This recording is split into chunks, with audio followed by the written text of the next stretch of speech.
শোন, তোকে একটা মজার ঘটনা শোনাচ্ছি। সেটা হচ্ছে যে পৃথিবীর জমিনে যে যুবক যুবতীরা গান শুনবে না, নাচ দেখবে না, তাদের জন্য জান্নাতে খুব বিশাল একটা পুরস্কার আছে। আল্লাহ জান্নাতে ঘোষণা করবেন যে কে দুনিয়ার জীবনে গান বাজনা শোনা থেকে বিরত ছিলে, তখন জান্নাতীরা বলবে যে আল্লাহ আমরা এখানে আসি। তখন আল্লাহ তাআলা বলবেন যে তোমরা এদিকে আসো, এখন তোমাদেরকে জান্নাতের গান শোনানো হবে।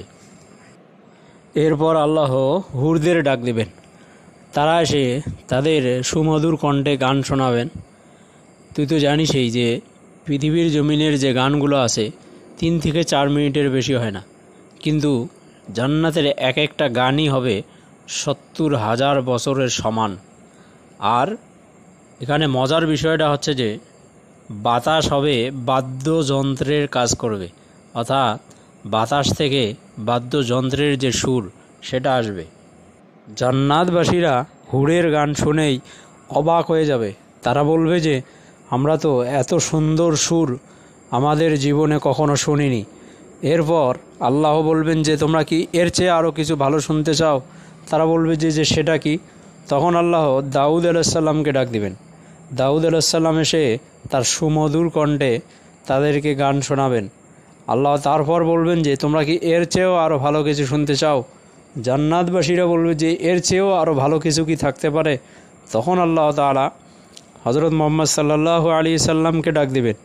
তিনি এসে তার সুমধুর কণ্ঠে গান শোনাবেন।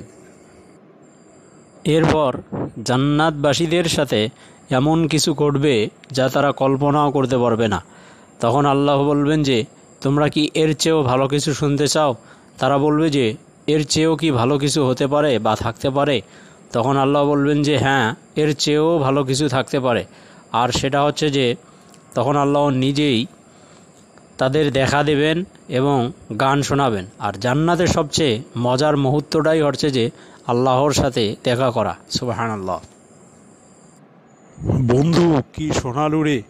বর্তমানের এই ডিজে গানের দুনিয়ায় গান তো শোনাই যায় না, শুধু ঢোলের ঢুকুস ঢুকুস আওয়াজ ছাড়া আর কিছু কানত বাজে না। এগুলো শোনার চেয়ে নফসকে দরকার হলে দড়ি দিয়ে বেঁধে রেখে দুনিয়ার জীবনটা কোনো মতে পার করে দিয়ে জান্নাতে যে সেই সুমধুর শোনাই মনে হয় উত্তম হবে।